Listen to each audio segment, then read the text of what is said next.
ایک لفظ ہے ظلم، ستم، جبر. یہ انسانوں کے لیے بڑا تکلیف کا باعث ہوتا ہے. جس کے ساتھ زیادتی ہوتی ہے اس کا دل پوری طرح ٹوٹ جاتا ہے، اس کی روح کے اندر زخم ہو جاتے ہیں، اس کا باطن پوری طور پر توڑ پھوڑ کا شکار ہو جاتا ہے. کسی بھی صورت ظلم اور زیادتی کسی بھی مذہب میں اور کسی بھی اخلاقی معاشرے میں روا نہیں ہے. اور پھر دین اسلام جو دین رحمت ہے، جو دین کرم ہے، جو دین درگزر ہے، وہ تو اپنے ماننے والوں کو اس بات کی خاص تلقین کرتا ہے کہ وہ اپنی زندگی میں ہر قسم کی زیادتی سے، ہر قسم کے ظلم سے اپنے آپ کو اور اپنے ہاتھوں کو بچا کے رکھے. یہ جو ظلم اور زیادتی کسی بھی صورت میں ہوتی ہے یہ تکلیف کا باعث ہوتی ہے. اسلام چونکہ دین رحمت ہے تو وہ اپنے ماننے والوں کو اس بات سے سختی سے منع کرتا ہے کہ کسی بھی قسم کی کسی کے ساتھ کوئی زیادتی نہ کی جائے، کوئی ظلم نہ کیا جائے. وہ ظلم ہتھیار سے لے کر رویے تک کوئی بھی ہو، آپ کے لہجے کی زیادتی ہو، آپ کے لفظوں کی زیادتی ہو، کوئی بھی ہو، کسی کو تکلیف نہ پہنچائی جائے، اذیت میں مبتلا نہ کیا جائے. میرے بھائیوں، آج اس معاشرے میں ہم وقت گزار رہے ہیں، اس میں ظلم اور زیادتی تیزی سے بڑھتی چلی جا رہی ہے.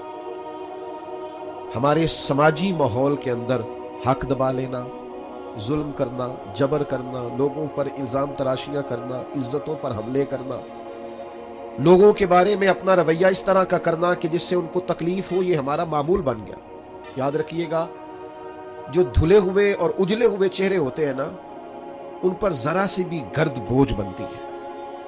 جو سفید کپڑے پہنے ہوئے لوگ ہوتے ہیں ان پر چھوٹا سا دھبا بھی دکھائی دیتا ہے. ہم مسلمان ہیں، ہمارے کپڑوں سے زیادہ ہماری روح اجلی ہوا کرتی ہے، ہمارے چہرے سے زیادہ ہمارا دل صاف ہوا کرتا ہے. میرے بھائیوں، زیادتی نہیں یار، تکلیف نہیں. یہ جو ہمارا مزاج بن گیا ہے نا کہ کوئی نہ کوئی، میں آپ کی خدمت میں عرض کروں، پہلے تو لوگ دو بدو لڑائی کر لیتے تھے، اپنا غصہ نکال لیتے تھے. اب تو ہم جس دور میں ہیں یہاں لوگ سازش کرتے ہیں، تکلیف دینے کے نت نئے بہانے تراشتے. لوگ اب شرارتوں کے ساتھ، لفظوں کے ساتھ، جملوں کے ساتھ روحوں کو زخمی کرتے. یاد رکھیے گا، نبی رحمت صلی اللہ تعالی علیہ وسلم نے فرمایا کہ رب فرماتا ہے، لوگوں میں نے اپنی ذات پر ظلم کو حرام قرار دے دیا ہے. مالک و قادر مطلق ہو کر کریم فرماتا ہے میں کسی پر ظلم نہیں کرتا، اور تمہارے درمیان بھی ظلم کو حرام قرار دیتا ہوں، کسی پر زیادتی نہ کرنا. میں کیسے آپ کو بتاؤں کہ بہویں دروازوں سے لگ کے رو رہی ہیں. بہو کا باپ صلح کرانے گیا ہے تو وہ روتا جا رہا ہے اور روتا آ رہا ہے. جس کے ہاتھ کوئی سرا آیا ہے کسی کی ڈور کھینچنے کا، پھر اس نے کم نہیں کی. کسی شخص کا کہیں ہاتھ پڑتا تھا، وہ طاقتور تھا تو اس نے پھر کمزور کو لتاڑنے میں، گھسیٹنے میں کوئی کسر نہیں چھوڑی. مومن کی یہ شان نہیں. مومن کا مقام تو یہ ہے کہ نبی پاک صلی اللہ علیہ وسلم سے پوچھا گیا، حضور فرماتے حضرت موسیٰ علیہ السلام نے اللہ سے پوچھا، مالک تیری بارگاہ میں معزز کون ہے؟ بڑے لوگ بڑی جگہوں پہ معزز ہیں، کوئی خاندان میں معزز ہے، کوئی قبیلے میں معزز ہے، کوئی علاقے میں معزز ہے، کوئی اپنے شعبے میں بڑا معزز ہے. اے اللہ تیرے حضور معزز کون ہے؟ تو حضور فرماتے ہیں رب کریم نے حضرت موسیٰ علیہ السلام سے فرمایا، میرے کلیم، جس کے پاس بدلہ لینے کی طاقت ہو اور پھر بھی اپنے بھائی کو معاف کر دے، رب کی نظر میں اس کی بڑی عزت ہے. وہ بڑا قابل تکریم ہے، وہ بڑا قابل اعزاز ہے. وہ طاقتور تھا، صاحب حیثیت تھا، اینٹ کا جواب پتھر سے دینے کی طاقت رکھتا تھا، وہ تہو بالا کر سکتا تھا. لیکن کیا کیا اس نے کہ وہ جب قادر آیا، غالب آیا، اس نے معاف کر دیا اللہ کی رضا کے. تو ظلم نہیں، جبر نہیں، زیادتی نہیں، تکلیف نہیں. اور اگر کوئی ظلم کر رہا ہے تو وہ یہ مت بھولے کہ اگر کسی کو پتہ نہیں ہے کہ میں زیادتی کر رہا ہوں، وہ گھر میں زیادتی کر رہا ہے، یا دکاندار ہو کے گاہکوں سے زیادتی کر رہا ہے، یا آفیسر ہو کر اپنے ماتحتوں سے زیادتی کر رہا ہے، یا سربراہ ہو کر کسی ادارے کا، اس ادارے کے معاملات سے زیادتی کر رہا ہے، استاد ہے تو شاگردوں کے حق میں کسی قسم کی ناانصافی کا مظاہرہ کر رہا ہے، وہ کوئی بھی اگر وہ سمجھتا ہے کہ میں زیادتی کر رہا ہوں، ظلم کر رہا ہوں، اور یہ کہ کسی کو پتہ نہیں چل رہا، میری سازش بڑی کامیاب جا رہی ہے اور میں نے آنکھوں میں دھول جھونک رکھا ہے، تو اللہ کا قرآن بولا، فرمایا وَلَا تَحْسَبَنَّ اللَّهَ غَافِلًا عَمَّا يَعْمَلُ الظَّالِمُونَ. فرمایا اے سننے والے، ہرگز اللہ کو ان کاموں سے بے خبر نہ سمجھنا جو کام ظالم کر رہے ہیں. یہ گمان نہ کرنا کہ رب بے خبر ہے. یہ وَلَا تَحْسَبَنَّ اللَّهَ غَافِلًا، اللہ کو غافل نہ جاننا معذر. یہ گمان نہ کرنا کہ اللہ بے خبر ہے ان کاموں سے جو کام ظالم کر رہے ہیں. تو یا اللہ، اگر تو باخبر ہے اور اگر آشنا ہے اور حقیقتاً ہے اور یقیناً ہے اور ایمان ہے کہ ہے، تو پھر ظلم ہوتا جا رہا ہے، پھر جبر ہوتا جا رہا ہے۔ تو اللہ کریم نے فرمایا انما یؤخرہم لیوم تشخص فیہ الابصار، فرمایا رب انہیں اس دن کے لیے مہلت دے رہا ہے جس دن پھر آنکھیں کھلی کی کھلی رہ جائیں گی۔ اس قیامت کے دن تک کے لیے اللہ مہلت دے رہا ہے جس دن پھر نگاہیں پھٹ جائیں گی، آنکھیں کھلی کی کھلی رہ جائیں گی۔ دوستو یاد رکھنا، ظلم کی 3 قسمیں۔ شرک بھی ظلم ہے، قرآن مجید نے کہا ان الشرک لظلم عظیم، بے شک شرک بہت بڑا ظلم ہے۔ یہ اللہ کے ساتھ زیادتی ہے کہ مالک اللہ ہو، خالق اللہ ہو، رازق اللہ ہو، قادر اللہ ہو اور انسان اس کے ساتھ شریک ٹھہرائے۔ ایک تو یہ شرک ہے۔ ایک شرک اپنی ذات پر بھی شرک ہوتا ہے۔ جو لوگ گناہ کرتے ہیں نا، جو لوگ اللہ کی نافرمانی کر کے اپنے لیے دوزخ اکٹھی کرتے ہیں، وہ اپنی جان پر ظلم کرتے ہیں، گناہ کر کے، زیادتی کر کے، اللہ کی نافرمانی کر کے۔ قرآن مجید نے کہا وَمَن يَتَعَدَّ حُدُودَ اللَّهِ فَأُولَٰئِكَ هُمُ الظَّالِمُونَ، فرمایا وہ جو اللہ کی حدوں کو توڑتے ہیں وہ ظالم ہیں، اپنی جان پر ظلم کر رہے، وہ اپنے ساتھ زیادتی کر رہے۔ اور جو کسی پر ظلم کرے وَلَا تَحْسَبَنَّ اللَّهَ غَافِلًا عَمَّا يَعْمَلُ الظَّالِمُونَ، وہ یاد رکھے کہ اللہ بے خبر نہیں ہے، اللہ کو علم ہے، اللہ نے ڈھیل دے رکھی۔ نتیجہ کیا نکلے گا؟ نتیجہ یہ نکلے گا جو تھوڑی سی بھی زیادتی کر رہا ہے نا، اسے 3-4 نقصان ہوتے ہیں۔ سب سے پہلا نقصان تو یہ ہوتا ہے کہ اللہ ظالموں کو پسند نہیں کرتا۔ تو جس کو رب پسند نہ کرے وہ پھر کسی کا پسندیدہ رہ سکتا، اس کی زندگی سکون قرار والی ہو سکتی۔ اگر کوئی ظالم ہے تو لا یحب الظالمین، اللہ ظالموں کو پسند، بڑا ظلم کر لے جس نے کرنا ہے، جتنی زیادتی کرنی ہے کر لے، لیکن اللہ کہتا ہے انہ لا یفلح الظالمون، ظالم کبھی کامیاب نہیں ہو سکتا۔ ہزاروں بچے قتل کرائے تھے فرعون نے، یذبحون ابناءکم ویستحیون نساءکم، وہ بچوں کو قتل کرا دیتا، عورتوں کو زندہ رکھتا کہ حضرت موسیٰ علیہ السلام پیدا نہ ہو۔ ایک الجھا ہوا خواب دیکھ کر اس نے اتنے بچے ذبح کرائے اور معاذ اللہ خدا کہلوایا مطلق، کوئی اس کو پوچھنے والا نہ تھا۔ لیکن رب کیا کہتا ہے وَأَغْرَقْنَا آلَ فِرْعَوْنَ، ہم نے فرعون کو بھی غرق کر دیا اور فرعون والوں کو بھی غرق ہی ہوا ہے۔ کامیاب ظالم کبھی کامیاب، ایک بہت بڑی سزا ہے ظالم کے لیے، اور میرا خیال ہے اس سے زیادہ سزا نہیں ہو سکتی جو میں اب بیان کرنے لگا۔ واللہ لا یہدی القوم الظالمین، اللہ فرماتا ہے یہ جو ظالموں کی قوم ہوتی ہے نا، اسے اللہ ہدایت نہیں دیتا۔ ہوئے ظالموں کو اللہ ہدایت، یہ اس کا فیصلہ ہے۔ تم زیادتی کر رہے ہو، ظلم کر رہے ہو، اندھے ہو جاؤ گے، تمہارا شعور چھین لیا جائے گا، تمہیں یہ پتہ ہی نہیں چلے گا کہ ہم کتنا بڑا جبر کر رہے ہیں، تمہاری وہ صلاحیتیں سلب کر لی جائیں گی، سوچنے کی، سمجھنے کی۔ بہت ساری ڈگریوں کے باوجود بھی، بہت سارے علم کے باوجود بھی، بہت ساری تعلیم کے باوجود بھی گمراہ رہ جاؤ۔ کیوں؟ کہ واللہ لا یہدی القوم الظالمین، اللہ ظالموں کی قوم کو ہدایت، اور انسان کے پاس ڈگری ہو اور شعور نہ ہو، طاقت ہو شعور نہ ہو، مال ہو شعور نہ ہو، اس کے پاس سارا کچھ ہو اور وہ گمراہی میں بھٹکتا پھرے، یہ کچھ چھوٹا نقصان ہے؟ میرے بھائیوں یاد رکھیے گا، رب فرماتا ہے اللہ ایک تو ظالموں سے، اللہ ظالم کو پسند نہیں کرتا، ظالم کبھی کامیاب نہیں ہوتا، اور فرمایا ظالموں کو اللہ ہدایت۔ یہ بہت بڑی سزا ہے کہ انسان ظالم ہو، جابر ہو اور اسے ہدایت نصیب نہ ہو، یہ بہت بڑی سزا ہے۔ اب ہوتا کیا ہے؟ ظلم کرتا کیا ہے؟ اللہ کے حبیب علیہ السلام نے فرمایا ظلم نہ قیامت والے دن بہت سارے اندھیروں کا باعث بنے گا۔ تم نے بڑی پاکیزہ زندگی گزاری ہوگی لوگوں کے سامنے، بڑی آسودہ تم نے وقت گزارا ہوگا، اچھے لباس پہنے ہوگے، بڑی گاڑیوں میں گھومے ہوگے، اور ممکن ہے کہ تم نے بڑے کشادہ گھروں میں وقت گزارا ہو، لیکن اگر کہیں تم سے ظلم ہوا ہے، زیادتی ہوئی ہے، تو قیامت والے دن یہ تمہارے لیے تاریکی ہے۔ ساری صلاحیتوں کے باوجود صبح قیامت یہ تمہارے لیے اذیت کا باعث۔ اپنے آپ کو روکیں، اپنے آپ کو سمجھائیں۔ ہم نا جاتے جاتے بھی کئی دفعہ ایسی بات کہہ جاتے ہیں جو بات درست ہے۔ میں آپ سے عرض کروں، سڑک پر چلتے ہوئے میں نے خود دیکھا ہے، چونکہ مجھے بہت سفر کرنا پڑتا ہے، میں نے خود دیکھا ہے کئی دفعہ گاڑی چلانے والے ڈرائیور کی غلطی نہیں ہوتی، ماحول ایسا بن جاتا ہے، لیکن لوگوں کا جو رویہ ہوتا ہے، جو گفتگو کا انداز ہوتا ہے۔ تو عرض یہ کرنا چاہتا ہوں کہ ایسا نہ سمجھیں کہ صرف امیر ہی زیادتی کر رہا ہے، کہیں کہیں وہ شخص بھی جس نے ذمہ داری لی ہے، لوگوں کی چھتیں نہیں گر جاتی، لینٹر نہیں گر جاتی، کس کی زیادتی؟ کام کرنے والے کی۔ تو اپنے اپنے شعبے میں، اپنی اپنی جگہ، اپنے اپنے ماحول میں لوگ غیر ذمہ دار ہوتے ہیں، زیادتی کرتے ہیں، اس کا نقصان ہوتا ہے۔ تو میرے عزیز یاد رکھیے گا، زیادتی نہیں۔ اللہ کے پیارے رسول صلی اللہ تعالی علیہ وسلم نے فرمایا آپس میں ایک دوسرے پر ظلم نہ کرو، ورنہ تم دعائیں کرو گے تو اللہ تمہاری دعائیں قبول نہیں کرے گا۔ تم بارشیں مانگو گے، اللہ تمہیں بارشیں نہیں دے گا۔ تم اللہ سے مدد مانگو گے لیکن تمہاری مدد نہیں کی جائے گی۔ یاد رکھیے گا، اپنی زندگی میں کوشش کریں، ہم امیر ہیں یا غریب ہیں، ہم باپ ہیں، استاد ہیں، عالم ہیں، آفیسر ہیں، سیاستدان ہیں، کچھ بھی ہیں، ہم سے کوئی زیادتی نہ ہو، کسی کو ہماری وجہ سے تکلیف نہ پہنچے۔ میں دوستوں سے کہا کرتا ہوں چلو اس طرح کرو، کسی کا بھلا نہیں کر سکتے نقصان ہی نہ کرو، فائدہ نہیں کر سکتے تو کسی کے ساتھ ظلم ہی نہ کرو، کسی کو دعا نہیں دے سکتے تو بد دعا ہی نہ دو۔ چلو ایسا کرو کہ اپنے وجود کو رکاوٹ ہی نہ بناؤ، کسی کے لیے آسانی پیدا کرنے کی صحیح کریں، مل جل کے کسی کا بھلا کرنے کی کوشش کریں، لوگوں کے لیے خیر جمع کرنے کا ارادہ کریں، کوشش کریں کس حد تک کسی کا بھلا ہو سکتا ہے۔ لیکن مظلوم جو ہے، جس پر زیادتی کی جا رہی، یاد رکھیے گا، سمجھ لیجئے گا، جس طرح لوگ کہتے ہیں نا فلانے آدمی کو کہ یہاں آگ ہے اس سے بچ، یہاں تیر برس رہے ہیں بچ جا، یہاں گولیاں چل رہی ہیں بچ جا۔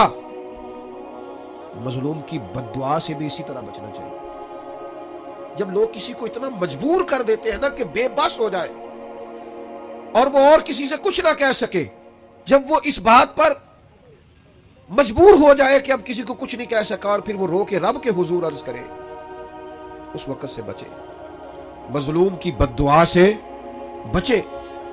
حضرت معاذ ابن جبل رضی اللہ تعالیٰ عنہ کو نبی پاک صلی اللہ تعالیٰ علیہ وسلم نے یمن کا گورنر بنایا تھا، اور جب رسول اللہ صلی اللہ تعالیٰ علیہ وسلم انہیں یمن بھیج رہے تھے نا، تو حضور نے ایک نصیحت فرمائی، فرمایا یاد رکھنا تم گورنر بن کے جا رہے ہو، مظلوم کی بد دعا سے بچنا، اس لیے کہ مظلوم کی بد دعا اور اللہ کے درمیان کوئی رکاوٹ نہیں ہوتی، فوراً قبول ہو جاتی۔ آج آپ یقین کریں کتنی ساری جگہ ہیں، کتنی ساری زمینیں ہیں جن پر ناجائز قبضے ہیں، اور بڑی آسانی کے ساتھ لوگ زیادتی کرتے، جبر کرتے، چھوٹی چھوٹی باتیں ہیں، بس وہ پڑوسی کو جگہ نہیں بیچنے دینی، وہ اپنی بیچ رہا ہے، اس کو روک دیا ہے، اس پر جبر ہو رہا ہے، اس بیچارے کو مجبوری ہے، اس کو کہیں جانا ہے، اور پھر میں نے ایسا بھی دیکھا ہے کہ کوئی شخص مجبور ہے، وہ جگہ بیچنا چاہتا ہے، دوسرے نے اس پر کوئی سٹے لیا ہوا ہے، اب اس کی قیمت گر گئی، اب وہ بیچارہ اور آزمائش میں آ گیا۔ نبی رحمت نور مجسم شفیع معظم صلی اللہ علیہ وسلم نے فرمایا جس نے کسی کی بالشت بر زمین پر قبضہ کیا ناجائز، ایک بالشت، ایک گیٹ، اللہ قیامت والے دن 7 زمینوں کا طوق بنا کے اس کے گلے میں ڈال دے گا۔ ایک حدیث میں فرمایا 7 زمینوں میں دھنسا ڈالے گا۔ کیوں ناجائز قبضے کرتے؟ انسان کے لیے صرف 2 گز زمین کی ضرورت ہے جس کا وہ اصل مالک ہوتا ہے قیامت تک، جس میں رہنا۔ لیکن ہمارے ہاں چھوٹی چھوٹی چیزوں پر لوگ ایک دوسرے کا ساتھ زیادتی کرتے ہیں۔ اور بھائیوں، اگر بادشاہ چاہتے ہیں نا ان کے محل سلامت رہے تو وہ کوشش کرے کسی کی جھونپڑی کو تکلیف نہ دے۔ اگر وہ چاہتے ہیں نا ان کے بڑے بڑے مینار قائم رہیں تو وہ کبھی بھی کسی غریب کی کٹیاں گرانے کا خیال اپنے دل سے نکال دے۔ اگرچہ تم بڑے بنگلوں میں بستے ہو، لیکن ہو سکتا ہے کسی غریب کی دعا کی برکت سے ہی اللہ نے تمہیں کشادہ گھر دے رکھا ہو سکتا ہے کسی مسکین نے جو تمہارے گھر سے لقمہ کھا کے تمہارے لیے ہاتھ اٹھائے ہو، اس کی برکت سے اللہ نے تمہیں یہ سعادت دے رکھی ہو۔ تو بھائی ظلم نہیں، زیادتی نہیں۔ نبی پاک صلی اللہ تعالیٰ علیہ وسلم نے ارشاد فرمایا کہ رب فرماتا ہے 3 طرح کے لوگ ایسے ہیں قیامت کے دن اللہ فرماتا ہے میں ان کے خلاف کھڑا ہوں گا، میں ان لوگوں کا مخالف ہوں گا، اور 3 طرح کے لوگ ایسے ہیں میں ان کا وکیل بنوں گا۔ یہ حدیث صحیح بخاری میں موجود ہے۔ اللہ فرماتا ہے جس نے میرے نام پر وعدہ کیا اور پھر وعدہ خلافی کی،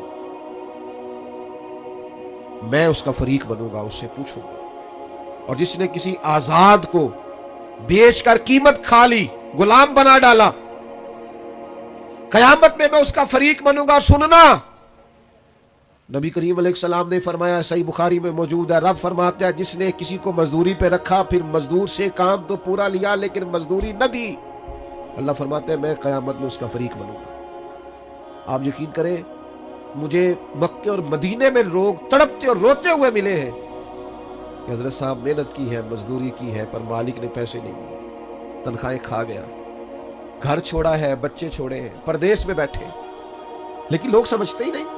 جہاں بھاگ جا جگہ سے ملتے ہیں، لے لے. ہاں ملتے ہیں، کیوں نہیں ملتے، یہ ملیں گے. انما یؤخرہم لیوم تشخص فیہ الابصار، یہ تمہیں قیامت میں دینے ہیں. تم نے کہا جاؤ جہاں سے ملتے ہیں لے لو، ملتے ہیں. رب دیتا ہے اور اپنے فضل سے دیتا ہے، اور وہ دے گا، اور تم دیکھو گے تمہیں دینے پڑیں گے. یاد رکھیے گا، مظلوم کے ساتھ زیادتی بالکل قطعاً نہیں. اور مظلوم کوئی بھی ہو، کسی طرح کا بھی ہو، ذمہ ہو، کسی مسلمان ملک میں رہتا ہو لیکن کافر ہو، اس کے ساتھ بھی زیادتی کی اجازت اللہ کے پیارے رسول صلی اللہ تعالی علیہ وسلم نے فرمایا جو شخص کسی ذمہ پر ظلم اور زیادتی کرے، یا اس سے اس کی طاقت سے زیادہ کام لے، یا اس کی کوئی چیز اس کی مرضی کے بغیر لے، تو فرمایا قیامت کے دن میں اس ذمہ کافر کا وکیل بن کے گویا اپنے امتی پر مقدمہ کروں گا.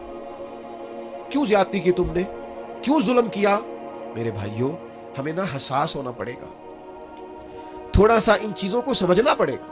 ہمارے گھروں میں بڑی زیادتیاں ہوتی ہیں، ہم چپ رہتے ہیں. آپ نے ناراض نہیں ہونا، بعض جگہ پہ ساتھ زیادتی کر رہی ہوتی ہے، سسر صاحب اپنی عزت بچائے بیٹھے، یہ زیادتی ہو رہی ہے اور تیرے سامنے ہو رہی، اور تو اس لیے دانت دبائے بیٹھا ہے کہ تو اگر بولے گا تو پھر تیرے بارے میں بھی بات ہو جائے گی. اپنا دفاع کرتے کرتے ظلم کو دیکھتا جا رہا ہے. ہمارا دوست اپنے ملازم پر زیادتی کر رہا ہوتا ہے، ہمیں خبر ہوتی ہے، لیکن ہم کہتے ہیں مجھے کیا لگے، میرے تعلقات تو ٹھیک چل رہے ہیں نا. ہمارے اڑوس پڑوس میں بہت سارے لوگ ظلم کا، جبر کا، زیادتی کا بازار گرم کیے ہوئے ہوتے، لیکن ہم گونگے بنے رہتے ہیں، جان بوجھ کے اندھے بہرے بنے رہتے ہیں. ہم ہاتھ روک سکتے. اللہ کے حبیب علیہ السلام نے فرمایا ظالم کی بھی مدد کرو اور مظلوم کی بھی مدد کرو. میرے عزیز یاد رکھیے گا، حضور علیہ السلام نے فرمایا اپنے بھائی کی مدد کرو، چاہے ظالم ہو چاہے مظلوم ہو. تو فوراً صحابہ نے عرض کی یا رسول اللہ صلی اللہ تعالی علیہ وسلم، مظلوم کی مدد تو سمجھ میں آتی ہے، یہ ظالم کی مدد کیسے کرے؟ اللہ کے حبیب نے فرمایا اسے ظلم سے روک دو، یہی اس کی مدد ہے. اسے سمجھا دو کہ بھئی یہ تو زیادتی کر رہا ہے، یہ تو غلط کر رہا ہے، اس سے تو اپنے لیے دوزخ کٹھی کر رہا ہے. اسے سمجھا دو، قائل کر دو، اسے اس ظلم سے روک دو، بڑی مدد ہے، اس کی دنیا اور آخرت بچ جائے گی. اسے قائل کرو. تھوڑی دیر کے لیے آپ کو برا بھلا ہی کہے گا نا، ہمارا مخالف ہی ہو جائے گا نا، کوئی حرج نہیں. بندہ مخالف ہو جائے اور اللہ راضی ہو جائے تو یہ سودا مہنگا ہے، یہ تو بڑا سستا سودا ہے. بندہ مخالف ہو جائے اور اللہ راضی ہو جائے، اس میں کیا حرج؟ اس لیے مدد کرے اور خوب مدد کرے. میں آپ کی خدمت میں عرض کروں، یہ جو ظلم ہوتا ہے نا، یہ بھولتا نہیں. تھوڑی سی بھی زیادتی کسی کے ساتھ ہونا تو اس بندے کو بھولتی یاد رہتی. جب قیامت میں غریبوں کو اللہ اختیار دے گا کہ ان لوگوں کو بلاؤ جنہوں نے زیادتیاں کی تھی، تو پھر غریب اس دن طاقتور ہوں گے خدا کے فضل سے. تمہیں کٹہروں میں کھڑا کیا جاتا، اس لیے مارا تھا. میں آپ کی خدمت میں عرض کروں، چھوٹی چھوٹی چیزیں لوگ دبا لیتے ہیں، آپ یقین کریں واپس نہیں کرتے. اور پھر لفظ کیا ہے، جا جہاں سے ملتی ہے وہاں سے لے لے، جہاں سے تجھے میسر آتی ہے وہاں سے جا کے. اللہ کے رسول صلی اللہ علیہ وسلم نے فرمایا، یہ سنن ابو داؤد میں بھی حدیث موجود ہے اور دیگر جگہوں پر بھی موجود ہے. حضور فرماتے ہیں اللہ تعالیٰ دنیا میں کسی گناہ کی سزا اتنی جلدی نہیں دیتا جتنی جلدی ظلم اور قطع رحمی کی سزا دیتا ہے. آخرت میں جو عذاب ہوگا وہ الگ ہے، لیکن دنیا کے اندر اتنی جلدی کسی جرم کی سزا نہیں ملتی جتنی جلدی سزا ظلم کی ملتی. مکران شاہ تھا نا، بادشاہ تھا وقت کا، تو سیر کا بڑا شوقین تھا، سیر پہ گیا ہوا تھا، تو بہت ساری فوج بھی ساتھ جاتی تھی، سپاہی ساتھ جاتے تھے. اس کے سپاہیوں نے کیا کیا، ایک بوڑھی عورت کی گائے جبرن ذبح کر کے نہ کھا لی. اب وہ بوڑھی نے جب بات کی تو انہوں نے ڈانٹ دیا. جس دن بادشاہ نے واپس جانا تھا، کسی طریقے سے ایک پل تھا، دریا کے اوپر سے گزرتا تھا، دریا کے اس پار جنگل تھا جہاں کچی بستیاں، وہاں اس بوڑھی کی گائے ذبح کر کے وہ کھا گئے. تو بادشاہ جب پل سے گزر رہا تھا نا، تو بوڑھی پل کے اندر کہیں چھپ کے بیٹھ گئی. جب بادشاہ کی سواری گزری نا، تو بھاگ کے آ کے اس نے گھوڑے کی لگام تھام لی، کہنے لگی مکران شاہ ٹھہر جا، رک ذرا، میرے اوپر ظلم کر کے ایسے جا رہے تو؟ بادشاہ کہتا ہے بڑا طاقتور تھا، لیکن بوڑھی نے جملہ کہا، چکرا کے زمین پہ گرا اور تڑپ گیا بادشاہ وقت. بوڑھی کہنے لگی میں بیوہ بے اولاد ہوں، تیرے سپاہی میری گائیں ظلمن جبرن ذبح کر کے کھا گئے ہیں، اس پل پر چھپ کے بیٹھی تھی، میں نے بڑی مشکل سے تیرا گھوڑا روکا ہے، لگام تھامی ہے، بس ایک سوال کا جواب دے کہ میری گائے کا حساب اس پل پہ دینا ہے کہ پل صراط پہ دینا ہے؟ ابھی فیصلہ کر، یہاں دینا یا وہاں۔ بادشاہ چکرا کے زمین پہ گرا، رویا، کہنے لگا نہیں میں پل صراط پہ حساب نہیں دے سکتا، تو یہی حساب دے دو، وہ مشکل ہے، بلاؤ سپاہیوں کو، بھائیو حساب تو دینا ہے، آج کے پل پہ نہ دو گے تو پل صراط۔ اور ایک اور بہت بڑا ظلم ہم کرتے ہیں، زمین پہ قبضہ، مال پہ قبضہ، عزتوں پہ حملہ۔ ناراض نہ ہونا، ہمیں عادت ہو گئی ہے غیبت کرنے کی۔ میں ایک جگہ پہ گیا ہوا تھا، تو ایک صاحب مجھے کہنے لگے جی یہ جس مسجد میں آپ آئے ہیں نا، اس مسجد کے مولوی صاحب اور کمیٹی کے ساتھ مل کے بڑے پیسے کھا گئے مسجد کے۔ اتنی مجھے تکلیفات باتوں کا بڑا غصہ آتا ہے۔ میں نے اس سے کہا کہ آپ نے کتنے دیے پیسے؟ کہنے لگا جی نہیں میں تو نہیں دیتے، لوگوں نے دیتے نہیں۔ تو میں کہ یار آپ ہی لوگ کی پوچھ لیں گے، تو کیوں ایڈا پریشان ہے؟ عجیب تیرا فلسفہ ہے بھائی، تو ایک عالم دین کی عزت پر تو حملہ کر رہا ہے، تجھے پتہ ہی نہیں۔ لوگ سمجھتے نہیں، بڑے بڑے باعزت لوگوں کے بارے میں لوگ جملہ بول دیتے ہیں، مخلوق تو فنکار ہے اس درجہ کے پل بھر میں، سنگے در کعبہ سے بھی اسنام تراشے، اور تم کون ہو کیا چیز ہے داغ کبابی۔ لوگوں نے تو مریم پہ بھی الزام تراشے، حضرت مریم سلام اللہ علیہا پر بھی الزام لگا دی، لوگ باز ہی نہیں آتے۔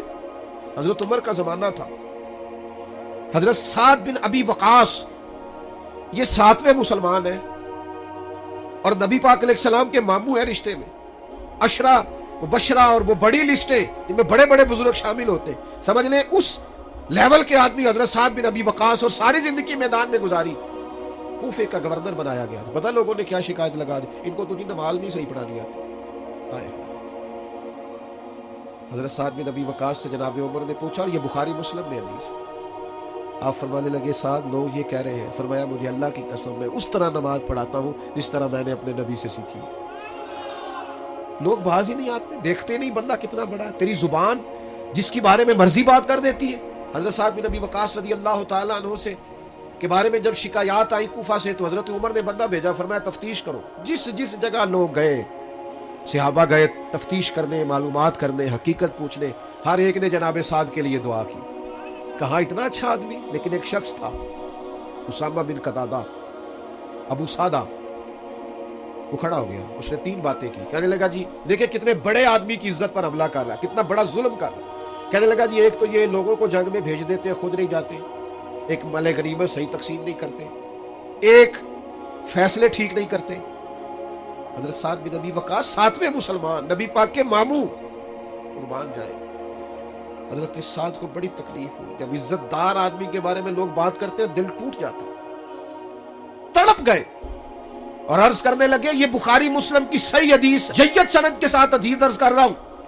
حضرت سعد بن ابی وقاص اللہ کے حضور عرض کرنے لگے، مالک اگر یہ بندہ جھوٹا ہے نا تو اس نے میرے بارے میں 3 باتیں کی ہیں، میں بھی 3 بددعائیں اسے دیتا ہوں۔